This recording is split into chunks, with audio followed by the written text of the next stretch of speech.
ತರಗತಿಯಲ್ಲಿ ಓದುತ್ತಿದ್ದೇನೆ. ನಾವು 2 ಬೀಕರ್ ಅನ್ನು ತೆಗೆದುಕೊಂಡಿದ್ದೇವೆ. ಒಂದು ಬೀಕರ್ನಲ್ಲಿ ಉಪ್ಪನ್ನು ಹಾಕುತ್ತಿದ್ದೇವೆ.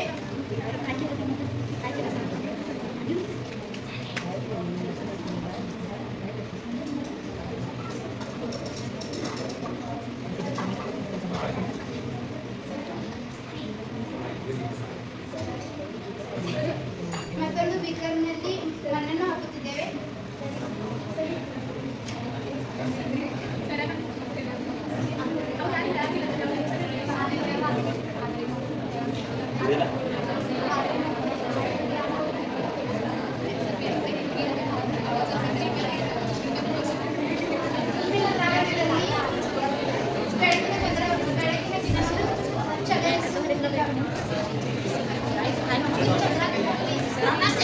ಆ ಉಪ್ಪಿನ ಜೊತೆ ಏನೈತಿದ್ರೆ ಕೆಲವೊಂದು ಕಶ್ಮಲಗಳು ಅಥವಾ ಕೆಲವೊಂದ ಭೌಮಿಕ ಕಶ್ಮಲಗಳು ಏನಾಗಿದೆ ಅಂದ್ರೆ ಅದ್ರಾಗ ಇದಕ್ಕೆ ಆಗತ್ತ ನೋಡ್ರಿ.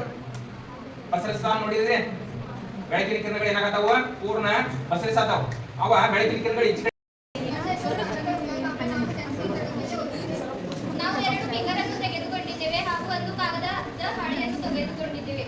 ಅದನ್ನು ಹಾಗೆ ಇಟ್ಟು ಅದರ ಮೇಲೆ ಒಂದು ಭಾರದ ವಸ್ತುವನ್ನು ಇಡುತ್ತೇವೆ. ಅದು ಒಳಗೆ ಹೋಗುತ್ತದೆ. ಕಾಮನ್ ಐತೆ ಎಲ್ಲರಿಗೂ ಗೊತ್ತಿದೆ. ಅದನ್ನು ಫೋಲ್ಡ್ ಮಾಡಿ ಇಟ್ಟಿದ್ದೇವೆ. ನಂತರ ಅದರ ಮೇಲೆ ಭಾರದ ವಸ್ತುಗಳನ್ನು